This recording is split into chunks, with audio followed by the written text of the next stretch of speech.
हरे कृष्णा। भगवान शिव जिनके नाम में ही पवित्रता है, मंगलता है, शुभता है, ऐसे ही अत्यंत पावन भगवान शंभु का प्रिय मास है ये श्रावण मास। और इसी पवित्र समय में हम श्रवण कर रहे हैं उनकी सुंदर दिव्य कथाओं का इस शिव महापुराण कथा अंतर्गत। तो चलिए आज की इस शिव महापुराण कथा श्रृंखला का आरंभ करते हुए आज रुद्र संहिता के तृतीय खंड जिसका नाम है पार्वती खंड, इसका आरंभ करते हैं और शुरू करते हैं आज की कथा का। नारद मुनि ने पूछा, हे ब्रह्मदेव, पिता के यज्ञ में अपने शरीर का त्याग करके दक्ष कन्या जगदम्बा सती देवी किस प्रकार गिरिराज हिमालय की पुत्री हुई, किस प्रकार उन्होंने उग्र तपस्या करके पुनः शिव को प्राप्त किया, कृपया इस विषय में आप सब कुछ बताइए। तब ब्रह्मा जी ने कहा, हे नारद, सबसे पहले तुम पार्वती की माता के जन्म, विवाह और अन्य भक्ति वर्धक पावन चरित्र सुनो। उत्तर दिशा में पर्वतों का राजा हिमवान नामक महान पर्वत है जो महातेजस्वी और समृद्धिशाली है। उसके दो रूप प्रसिद्ध हैं, एक स्थावर और दूसरा जंगम।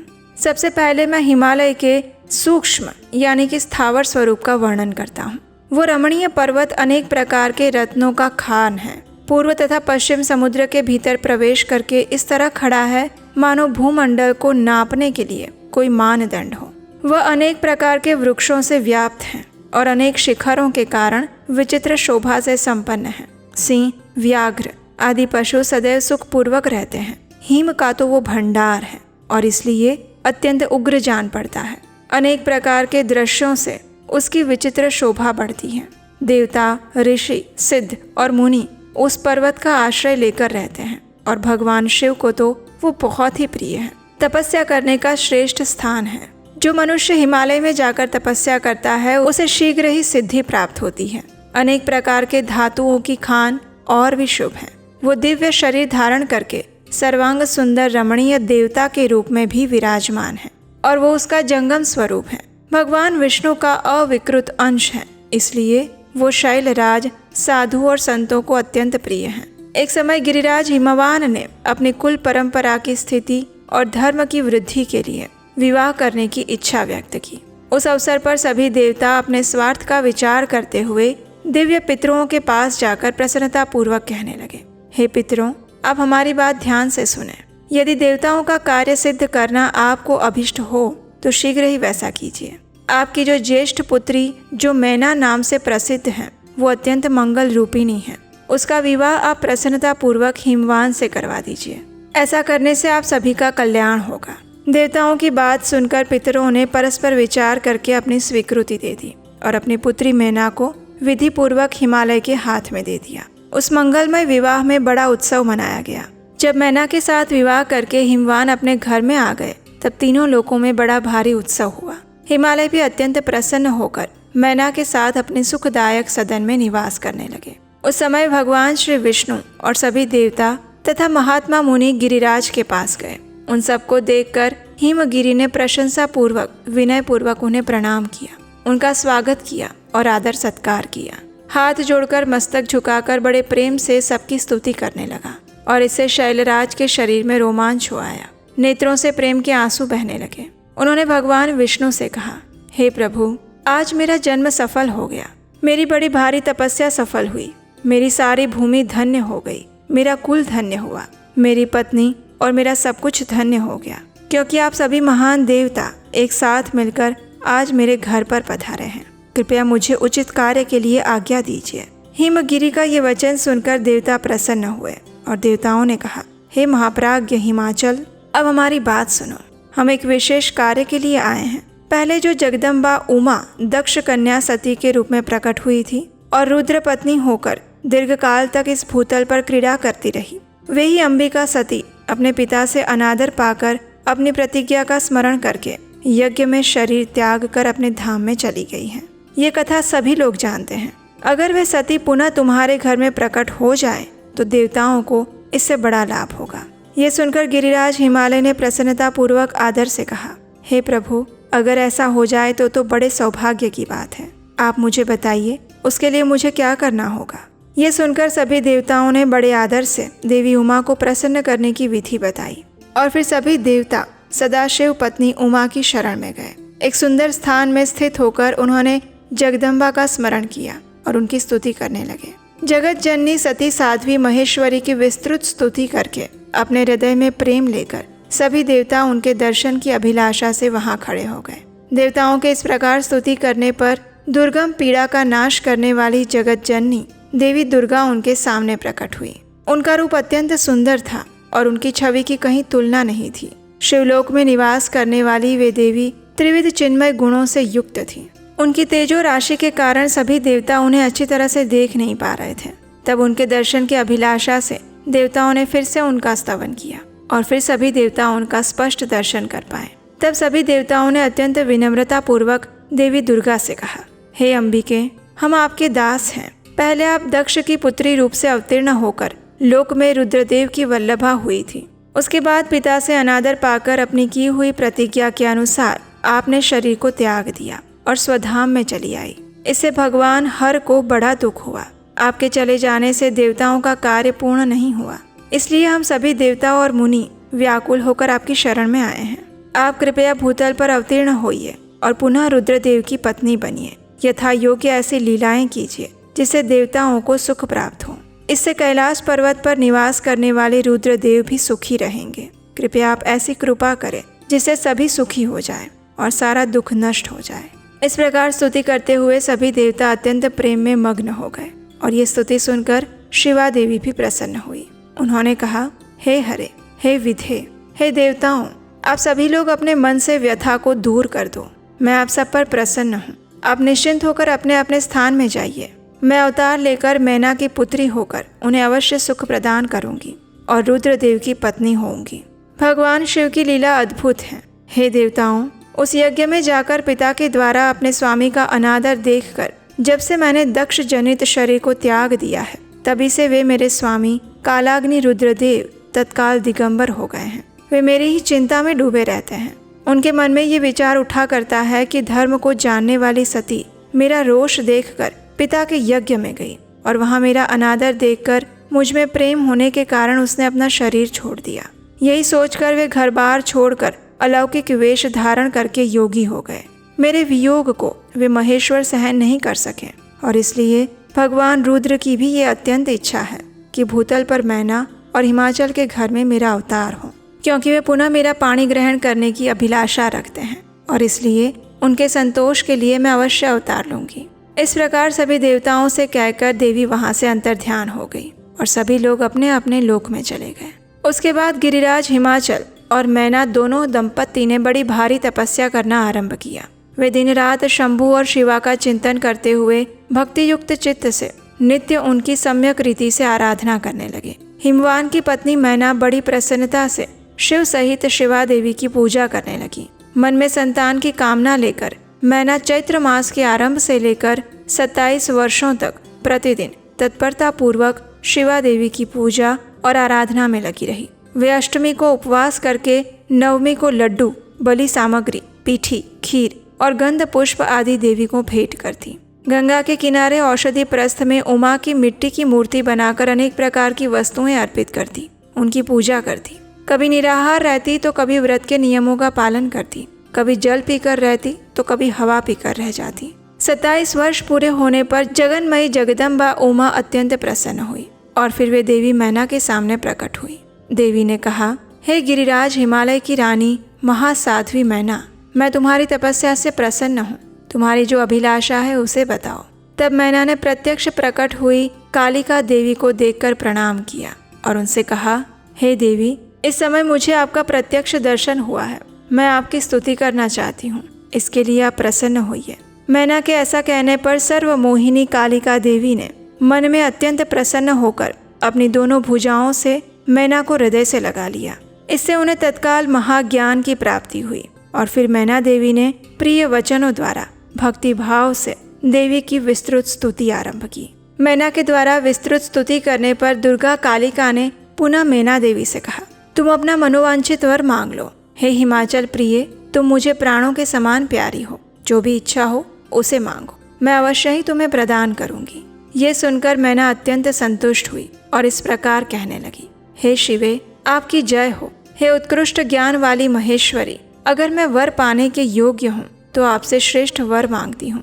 पहले तो मुझे 100 पुत्र उत्पन्न हों और उन सब की बड़ी आयु हो। वे बल और पराक्रम से युक्त और रिद्धि सिद्धि से संपन्न हों। उन पुत्रों के पश्चात मेरी एक पुत्री हो जो स्वरूप और गुणों से सुशोभित होने वाली हो, दोनों कुलों को आनंद देने वाली, तीनों लोकों में पूजित हो। हे जगदम्बिके, आप ही देवताओं का कार्य सिद्ध करने के लिए मेरी पुत्री और रुद्रदेव की पत्नी बनकर आइए और उसी अनुसार लीला कीजिए। मैना की ये बात सुनकर प्रसन्न हृदया देवी उमा ने मुस्कुराकर उनसे कहा, हे मैना, पहले तुम्हें 100 बलवान पुत्र प्राप्त होंगे। उनमें भी एक सबसे अधिक बलवान और प्रधान होगा जो सबसे पहले उत्पन्न होगा, और तुम्हारी भक्ति से प्रसन्न होकर मैं स्वयं तुम्हारे यहाँ पुत्री के रूप में अवतीर्ण होंगी, और ऐसा ही होगा। इस प्रकार मैना देवी को वरदान देकर जगत धात्री परमेश्वरी वहां से अंतर ध्यान हो गई। फिर काल क्रम से मैना के गर्भ रहा, वो प्रतिदिन बढ़ने लगा। उसने एक उत्तम पुत्र को जन्म दिया जिसका नाम मैनाक था। उसने समुद्र के साथ उत्तम मैत्री बांधी और वो अद्भुत पर्वत नागवधुओं के उपभोग का स्थल बना। हिमालय के 100 पुत्रों में वो सबसे श्रेष्ठ और महान बल और पराक्रम से संपन्न है। उसके बाद मैना और हिमालय आदर पूर्वक देव कार्य की सिद्धि के लिए कन्या प्राप्ति के हेतु जगत जननी भगवती उमा का चिंतन करने लगे, जो प्रसन्न होने पर संपूर्ण अभिष्ट वस्तुओं को देने वाली है। वे महेश्वरी उमा अपने पूर्ण अंश से गिरिराज हिमवान के चित्त में प्रविष्ट हुई। इससे उनके शरीर में अपूर्व और सुंदर प्रभा उतर आई। तत्पश्चात कल्याणकारी समय में गिरिराज हिमालय ने अपनी प्रिया मैना के उदर में शिवा के उस परिपूर्ण अंश का आधान किया, और इस प्रकार गिरिराज की पत्नी मैना ने हिमवान के हृदय में विराजमान देवी की कृपा से सुखदायक गर्भ धारण किया। जगत की आधारभूता देवी के गर्भ में आने से मैना सदैव तेजो मंडल के बीच में स्थित होकर शोभा पाने लगी, और उसे देखकर गिरिराज हिमवान अत्यंत प्रसन्नता का अनुभव करने लगे। गर्भ में जगदम्बा के आ जाने से वे महान तेज से संपन्न हो गई थी, और उस अवसर में विष्णु आदि देवता और मुनियों ने भी वहां आकर गर्भ में निवास करने वाली शिवा देवी की स्तुति की। जब 9वां महीना बीत गया और 10वां भी पूरा हो गया, तब जगदम्बा कालिका ने समय पूर्ण होने पर गर्भस्थ शिशु की जो गति होती है उसी को धारण किया और जन्म धारण किया। उस अवसर पर आद्या शक्ति सबसे पहले मैना के सामने अपने मूल रूप में प्रकट हुई। वसंत ऋतु में चैत्र मास की 9वीं तिथि को मृगशिरा नक्षत्र में आधी रात्रि के समय चंद्रमंडल से आकाश गंगा की भांति मैना के उदर से देवी शिवा का अपने ही स्वरूप में प्रादुर्भाव हुआ, और संपूर्ण संसार में प्रसन्नता छा गई। अनुकूल हवा चलने लगी, जल की वर्षा के साथ पुष्पों की वृष्टि होने लगी। सभी देवतागण आ गए। सभी ने प्रसन्नता पूर्वक जगदम्बा के दर्शन किए और उनकी स्तुति की। जब सभी देवतागण स्तुति करके चले गए, तब मैना उस समय प्रकट हुई नील कमल दल के समान कांति वाली श्याम वर्णा देवी को देखकर अत्यंत आनंद का अनुभव करने लगी। तब देवी ने मैना से कहा, हे गिरि कामिनी, मैंने पूर्व काल में जो तुम्हें वर दिया था उसी के अनुसार समय पाकर आज मैं तुम्हारी पुत्री हुई हूँ। आज मैंने तुम्हें जो दिव्य रूप का दर्शन करवाया है उसका उद्देश्य इतना ही है कि तुम्हें मेरे स्वरूप का स्मरण हो जाए, अन्यथा मनुष्य रूप में प्रकट होने पर मेरे विषय में तुम अनजान ही बनी रहती। अब आप दोनों दंपति पुत्री भाव से अथवा दिव्य भाव से मेरा निरंतर चिंतन करते हुए मुझ में स्नेह रखो, आप दोनों की उत्तम गति प्राप्त होगी। ऐसा कहकर जगन माता शिवा चुप हो गई और सबके देखते ही देखते नवजात पुत्री के रूप में परिवर्तित हो गई। फिर वे लौकिक गति का आश्रय लेकर रोने लगी। उसका मनोहर रुदन सुनकर घर की सभी स्त्रियां हर्ष से खिल उठी और प्रसन्नता पूर्वक वहां आ गई। तत्पश्चात सुंदर मुहूर्त में मुनियों के साथ हिमवान ने अपनी पुत्री के सुखदायक नाम रखे। देवी शिवा गिरिराज के भवन में दिनों दिन बढ़ने लगी। ठीक उसी प्रकार जैसे वर्षा के समय में गंगा जी की जल राशि शरद ऋतु के शुक्ल पक्ष में चांदनी बढ़ती रहती है, सभी लोग उस पुत्री को पार्वती नाम से पुकारने लगे। उनकी माता ने कालिका को उमा यानी कि अरि तपस्या मत कर ये कहकर तप करने से रोका था, और इसलिए वो सुंदर मुख वाली गिरिराज नंदिनी आगे चलकर लोक में उमा के नाम से विख्यात हुई। उसके बाद जब विद्या के उपदेश का समय आया, तब शिवा देवी अपने चित्त को एकाग्र करके बड़ी प्रसन्नता के साथ श्रेष्ठ गुरु से विद्या पढ़ने लगी।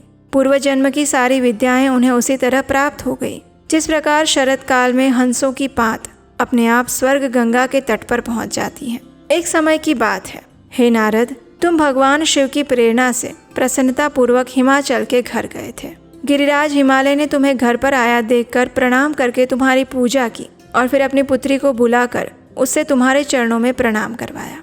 और फिर हिमालय ने तुमसे कहा था, हे मुने नारद, आप ब्रह्मपुत्रों में श्रेष्ठ हैं। मेरी पुत्री की जन्म कुंडली में जो गुण दोष हो उसे बताइए। मेरी पुत्री किसकी सौभाग्यवती प्रिय पत्नी होगी।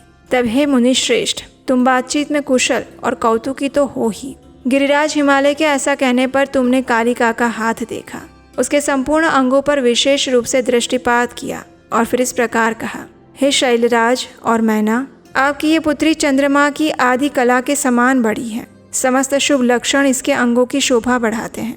ये अपने पति के लिए अत्यंत सुखदायिनी होगी और माता पिता की भी कीर्ति बढ़ाएगी। समस्त नारियों में ये परम साध्वी और स्वजनों को सदैव महान आनंद देने वाली होगी। हे गिरिराज, केवल एक रेखा इसमें विलक्षण है और उसका यथार्थ फल अब सुनो। आपकी इस पुत्री को ऐसा पति प्राप्त होगा जो योगी होगा, निर्वस्त्र रहने वाला होगा, निर्गुण और निष्काम होगा। उसके ना कोई माता होंगी ना पिता। उसे मान और सम्मान का भी कोई ख्याल नहीं होगा। वो सदैव अमंगल वेश धारण करेगा। हे नारद, तुम्हारी ऐसी बात सुनकर सत्य मानकर मैना तथा हिमाचल दोनों पति पत्नी अत्यंत दुखी हो गए। लेकिन जगदम्बा शिवा तुम्हारे ऐसे वचन को सुनकर उस भावी पति को शिव मानकर मन ही मन हर्ष से प्रसन्न हो गई। नारद मुनि की बात कभी व्यर्थ नहीं हो सकती। ये सोचकर शिवा भगवान शिव के युगल चरणों में संपूर्ण हृदय से अत्यंत स्नेह करने लगी। हे नारद, उस समय मन ही मन दुखी होकर हिमवान ने तुमसे कहा था, हे नारद मुनि, इस रेखा का फल सुनकर तो हमें बड़ा दुख हो रहा है। मैं अपनी पुत्री को इससे बचाने के लिए क्या उपाय करूं? तब नारद तुमने कहा था, हे गिरिराज, हाथ की रेखा ब्रह्मा जी की लिपि होती है, वो कभी मिथ्या नहीं हो सकती। इस कन्या को वैसा ही पति मिलेगा जैसा मैंने कहा है और उसमें कोई संशय नहीं है। और मैंने जैसे वर का निरूपण किया है वैसे ही भगवान शंकर हैं। वे सर्व समर्थ हैं और लीला के लिए अनेक रूप धारण करते हैं। उनमें समस्त कुलक्षण सद्गुणों के समान हो जाएंगे। इसलिए तुम विवेक पूर्वक अपनी कन्या शिवा को भगवान शिव के हाथ में सौंप दो। भगवान शिव सबके ईश्वर, सेव्य, निर्विकार, सामर्थ्यशाली और अविनाशी हैं। अतः वे शिवा को ग्रहण करेंगे और इसमें कोई संशय नहीं है। विशेषतः वे तपस्या से वश में हो जाते हैं। अगर पार्वती तपस्या करके भगवान शिव के मन को अपने वश में कर लेगी तो वे भगवान भी इसके सिवा किसी दूसरी स्त्री से विवाह नहीं करेंगे। इन दोनों का प्रेम एक दूसरे के अनुरूप है। ऐसा उच्च कोटि का प्रेम न तो किसी का हुआ है, न इस समय है और न आगे होगा। हे गिरिराज, आपकी कन्या को प्राप्त करके ही भगवान हर अर्धनारीश्वर होंगे और इन दोनों का पुनः हर्षपूर्वक मिलन होगा।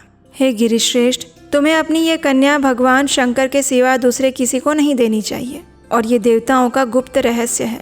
ये सुनकर हिमालय ने नारद मुनि से कहा, हे मुने, महादेव जी सब प्रकार की आसक्तियों का त्याग करके अपने मन को संयम में रखते हुए नित्य तपस्या करते रहते हैं। देवताओं की दृष्टि में भी वो नहीं आते। फिर वे भगवान शंभु अपने मन को कैसे ध्यान से हटाएंगे? ध्यान छोड़कर विवाह करने के लिए कैसे प्रयास करेंगे? इस विषय में मुझे संदेह है। इसके अलावा मैंने एक और बात सुनी है कि भगवान हर ने पूर्व काल में सती के समक्ष एक प्रतिज्ञा की थी। उन्होंने कहा था कि हे दक्ष कुमारी प्रिय सती, मैं तुम्हारे सिवा दूसरी किसी स्त्री का अपनी पत्नी बनाने के लिए वरण नहीं करूंगा। इस प्रकार सती के साथ उन्होंने पहले ही प्रतिज्ञा कर ली थी। अब सती के मर जाने पर वे दूसरी किसी स्त्री को कैसे ग्रहण करेंगे? तब नारद मुनि कहते हैं, हे गिरिराज, इस विषय में तुम्हें चिंता नहीं करनी चाहिए। तुम्हारी ये पुत्री काली ही पूर्व काल में दक्ष कन्या सती हुई थी। उस समय इसी का सदा सर्वमंगलदायी सती नाम था और वे सती दक्ष कन्या होकर रुद्र की प्रिय पत्नी बनी थी और वही सती फिर से तुम्हारे घर में उत्पन्न हुई है। तुम्हारी पुत्री साक्षात जगदम्बा शिवा है। हे नारद, तुम्हारे इस संपूर्ण वृत्तांत को सुनकर हिमवान अपनी पत्नी और पुत्र के साथ तत्काल संदेह रहित हो गए और उस पूर्व कथा को सुनकर पार्वती ने लज्जा के मारे अपना मस्तक झुका लिया। गिरिराज हिमालय पार्वती के उस चरित्र को सुनकर उसके माथे पर हाथ फेरने लगे और उसे अपने पास ही बिठा लिया और उसके बाद तुम वहां से चले गए। जब तुम चले गए उसके बाद कुछ समय व्यतीत हो गया और एक दिन मैना ने हिमवान के निकट जाकर उनसे कहा, हे प्राणनाथ, उस दिन नारद मुनि ने जो बातें कही थी उसको स्त्री स्वभाव के कारण मैंने अच्छी तरह नहीं समझा। मेरी तो यही प्रार्थना है कि आप मेरी पुत्री का विवाह किसी सुंदर वर के साथ कीजिए। गिरिजा का वर शुभ लक्षणों से संपन्न और कुलीन होना चाहिए। इस प्रकार कहकर मैना अपने पति के चरणों में गिर पड़ी। उस समय उनके मुख पर आंसुओं की धारा बह रही थी। तब हिमालय ने उसे समझाते हुए कहा, हे देवी, भ्रम में रहना छोड़ दो। मुनि की बात कभी झूठी नहीं हो सकती। अगर अपनी पुत्री पर तुम्हें स्नेह है तो उसे सादर शिक्षा दो कि वो भक्ति पूर्वक स्थिर मन से भगवान शंकर के लिए तपस्या करे। अगर भगवान शिव प्रसन्न होकर काली का पानी ग्रहण कर लेते हैं तो सब कुछ शुभ होगा। शिव के समीप सारे अमंगल सदैव मंगल हो जाते हैं। इसलिए तुम पुत्री को शिव की प्राप्ति के लिए तपस्या करने के लिए शीघ्र ही जाने दो। ये सुनकर मैना को प्रसन्नता हुई। वे तपस्या में रुचि उत्पन्न करने के लिए पुत्री को उपदेश देने के लिए उनके पास गई। लेकिन जैसे ही उन्होंने अपनी पुत्री पार्वती के सुकुमार अंगों पर दृष्टिपात किया तो मैना के मन में बड़ी व्यथा आ गई। उनके दोनों नेत्रों में अश्रु भर आए। उनके अंदर अपनी पुत्री को उपदेश देने की शक्ति नहीं रह गई। अपनी माता की उस चेष्टा को देखकर पार्वती जी शीघ्र ही समझ गई और अपनी माता को आश्वासन देते हुए कहने लगी, हे माँ, तुम बड़ी समझदार हो। आज पिछली रात्रि के समय ब्रह्म मुहूर्त में मैंने एक स्वप्न देखा। स्वप्न में एक दयालु और तपस्वी ब्राह्मण ने मुझे शिव की प्रसन्नता के लिए उत्तम तपस्या करने का उपदेश दिया है। ये सुनकर मैना ने शीघ्र ही अपने पति को बुलाया और अपनी पुत्री के देखे हुए स्वप्न के विषय में कहा। ये सुनकर गिरिराज हिमालय प्रसन्न हुए और उन्होंने भी कहा, हे प्रिय, पिछली रात में मैंने भी एक स्वप्न देखा है। एक बड़े उत्तम तपस्वी थे। नारद जी ने वर के जैसे लक्षण बताए थे, उन्हीं लक्षणों से वे युक्त थे। वे बड़ी प्रसन्नता के साथ मेरे नगर के निकट तपस्या करने के लिए आए। उन्हें देखकर मुझे बड़ा हर्ष हुआ और मैं अपनी पुत्री को साथ लेकर उनके पास गया। उस समय मुझे ज्ञात हुआ कि नारद जी के बताए हुए वो वर भगवान शंभु स्वयं है। तब मैंने उन तपस्वी की सेवा के लिए अपनी पुत्री को उपदेश देकर उनसे भी प्रार्थना की कि वे इसकी सेवा स्वीकार करें। लेकिन उस समय उन्होंने मेरी बात नहीं मानी। इतने में वहाँ सांख्य और वेदांत के अनुसार बहुत बड़ा विवाद छिड़ गया। उसके बाद उनकी आज्ञा से मेरी पुत्री वहीं रह गई और अपने हृदय में उन्हीं की कामना करते हुए भक्ति पूर्वक उनकी सेवा करने लगी। हे सुमुखी, यही मेरा देखा हुआ स्वप्न है जिसे मैंने तुम्हें बताया। हमें कुछ काल तक इस स्वप्न के फल की परीक्षा या फिर प्रतीक्षा करनी चाहिए। इस समय मुझे यही उचित जान पड़ता है। और इस प्रकार गिरिराज हिमवान और मैना शुद्ध हृदय से उस स्वप्न के फल की परीक्षा और प्रतीक्षा करते रहे। इस प्रकार काल का चक्र घूमता रहा। शक्ति स्वरूपा पार्वती हिमालय के घर में रहकर बढ़ने लगी। जब उनकी अवस्था 8 वर्ष की हो गई तब सती के विरह से कातर हुए शंभु को उनके जन्म का समाचार मिला। उस अद्भुत बालिका पार्वती को हृदय में रखकर वे मन ही मन आनंद का अनुभव करने लगे और फिर उन्होंने अपने मन को एकाग्र करने के लिए तपस्या करने का विचार किया।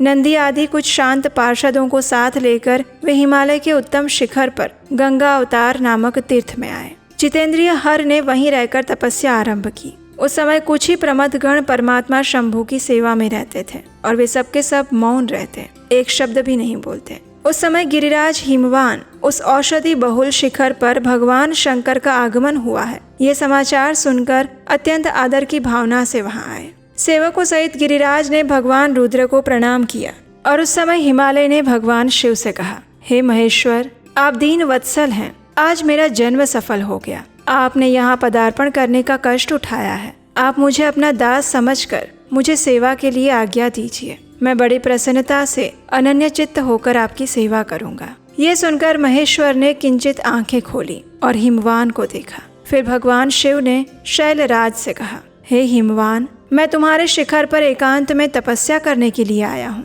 इसलिए तुम ऐसी व्यवस्था करो जिससे कोई भी मेरे निकट ना आ सके। तुम महात्मा हो, तपस्या के धाम हो, अन्य महात्माओं को आश्रय देने वाले हो। तुम गंगा से अभिषिक्त होकर सदा के लिए पवित्र हो गए हो। मैं यहाँ गंगा अवतरण स्थल में तुम्हारे आश्रित रहकर आत्म संयम पूर्वक बड़ी प्रसन्नता के साथ तपस्या करूंगा। हे शैलराज, जिस साधन से यहाँ मेरी तपस्या बिना किसी विघ्न के हो सके ऐसा प्रयत्न करो। मेरी यही सबसे बड़ी सेवा है। तुम अपने घर जाओ और मैंने जो कुछ भी कहा है उसका उत्तम प्रीति से प्रबंध करो। इस प्रकार कहकर जगदीश्वर भगवान शंभु चुप हो गए और तब गिरिराज ने भगवान शिव से कहा, हे परमेश्वर, आज मैंने अपने प्रदेश में स्थित हुए आपका स्वागत किया है। ये मेरे लिए अत्यंत सौभाग्य की बात है।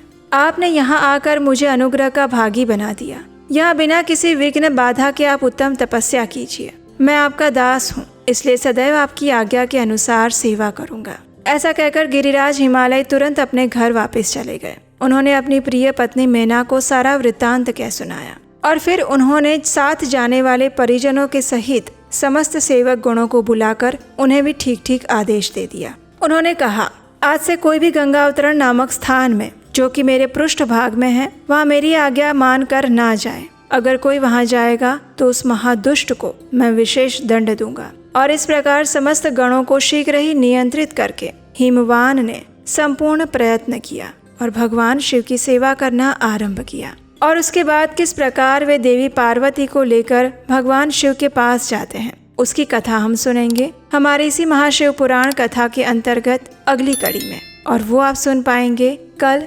प्रातःकाल आपके अपने चैनल उपदेश शास्त्रकम पर। हरे कृष्णा।